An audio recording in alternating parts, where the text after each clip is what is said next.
If you need to reopen a closed Wells Fargo account, follow these steps to guide you through the process.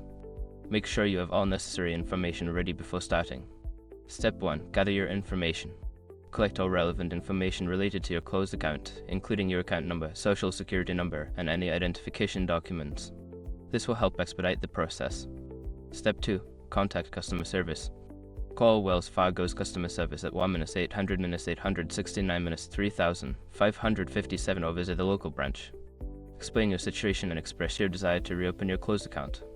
Step 3. Verify your identity. Be prepared to answer security questions to verify your identity. This may include providing personal information or answering questions about your account history. Step 4. Discuss account options. Once your identity is verified, discuss with the representative whether your account can be reopened or if you need to open a new account. Ask about any fees or requirements involved. Step 5. Complete required documentation. If your account can be reopened, follow the representative's instructions to complete any necessary paperwork. If opening a new account, fill out the application and provide any required documentation. Make sure to follow up if you do not receive confirmation of your account status. Reopening a closed account can take time, so be patient and keep track of your communications with the bank.